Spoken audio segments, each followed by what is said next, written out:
And welcome back to another week of Sambo iRacing. It is week 6, season 1, 2024. We are in the Ray Racing Formula Ford 1600 at Charlotte Motor Speedway for their R.C. Legends long race. All track conditions are taken from the schedule, so it is sim time, 1st of April 2024 at midday. It's a balmy 26 degrees and it is 42/43 degrees on the track.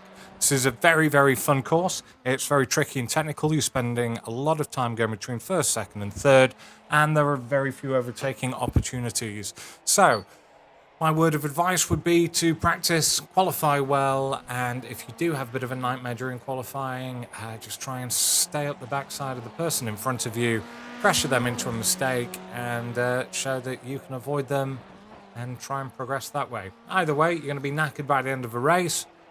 But it will be time well spent, and every moment that you are in this cockpit, you are feeling like you are driving the car. So, without further ado, let's jump in the cockpit. Oh yeah, like and subscribe, please. Let's jump in the cockpit, and I'll take you through the lap. Okay, so here we are in the cockpit. We're moving over to the left-hand side, and we're going to rev it out in third gear. And the brake marker that we're looking for is just where I am now. As you can see, I've just started putting the brake on just before the Charlotte sign on the left-hand side here, the start-finish line as well. And I have got my brake bias 6 clicks back from base. And because of that, I'm now braking in a straight line up to 100% for quite a long way there, probably about 20-30 meters. And I'm now going to start trailing it off as I want to start to turn in. I'm in fourth gear. I'm now dropping that down slowly as the revs come down to third, to second, to first. And now I'm back on the throttle at the apex with quite a lot of right hand down, nearly 90% there. And I'm just going to floor it out into second gear, letting the car drift out. I'm now going to rev it out in second gear. So for turn 2, where I'm looking for my braking marker. So on the left-hand side, if you've seen this, if you've seen my V guide for this week, it's very similar to that. On the left-hand side, you have the countdown 10, 9, 8, 7, 6, etc., on the pink boarding.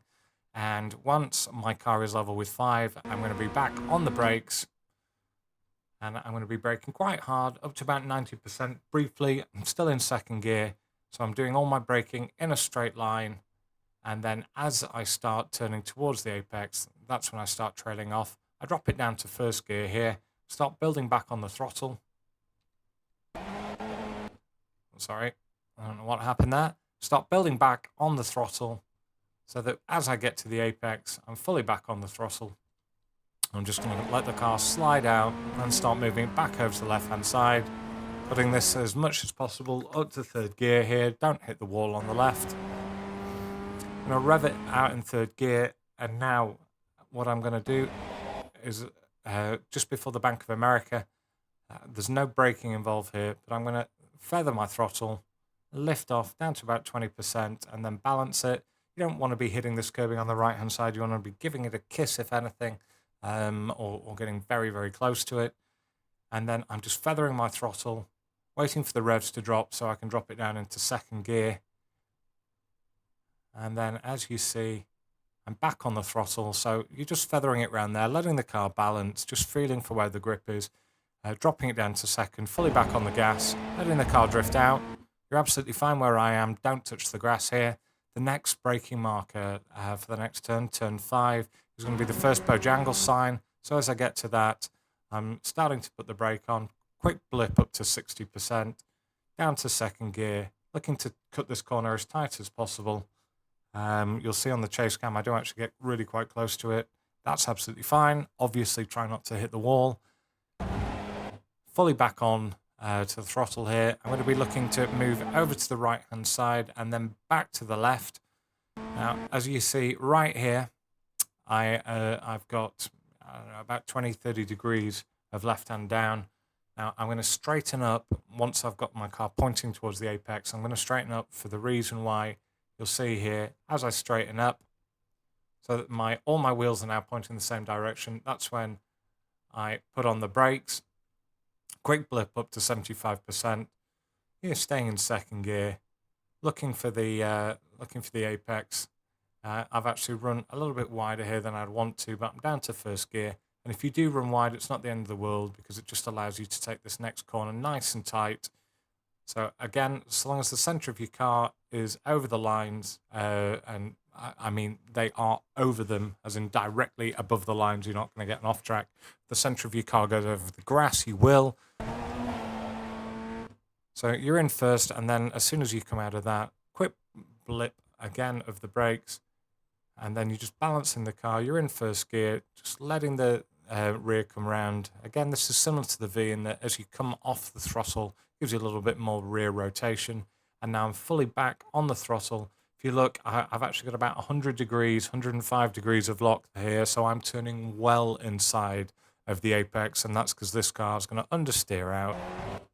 And I'm going to make the apex nicely, keeping it in first, and then up to second. You're making this corner entry as wide as possible here in second gear, and we're going to stay on the throttle as we turn in for this corner, for turn 10, and about halfway across the track, we're going to start to lift off the throttle, cut the corner nice and tight, fully back on the throttle here, let the car drift out, and then just before the Bojangles sign here on the left-hand side, we're going to give it a quick blip of brake up to about 50%, or 60%, down to first gear,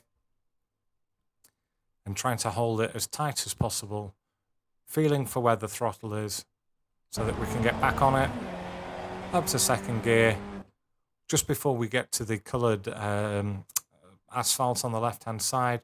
Again, quick blip of brakes, down to first gear, and then fully back on the throttle, and we're going to remain on the throttle now until the end of the lap. So up to second, up to third,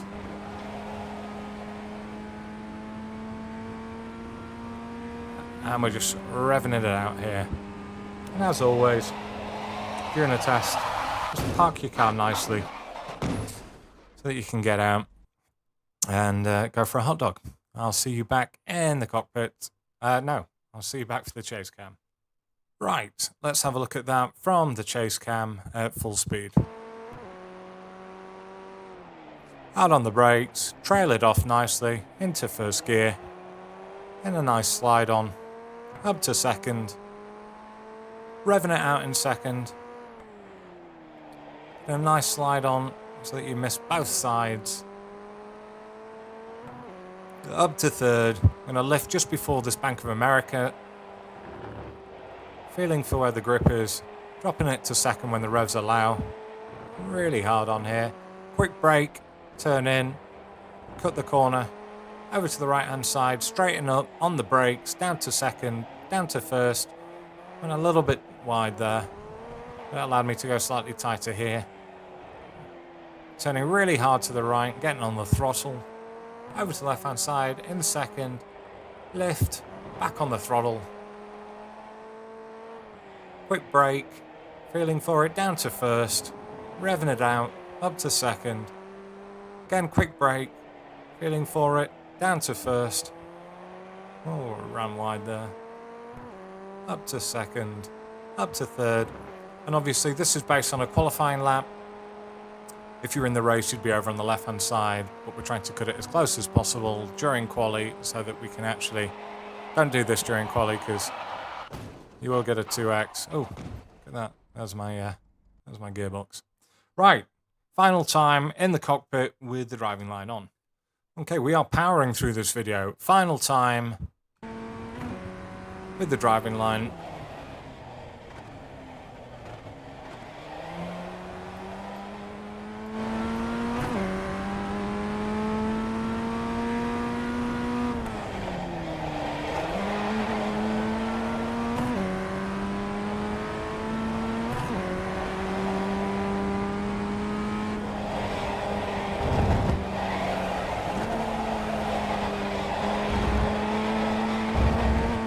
Listen to those wheels screaming.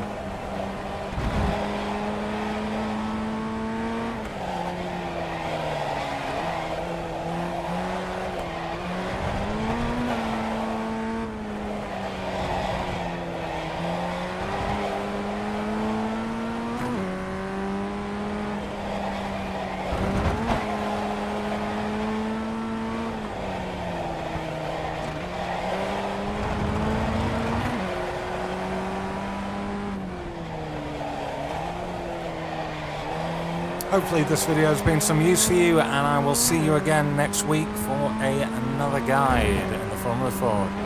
Do check out my V guides, because the V, whilst not quite as fun to actually drive, is fantastic for learning racecraft. So well worth it. Thanks. I've been Sambo iRacing.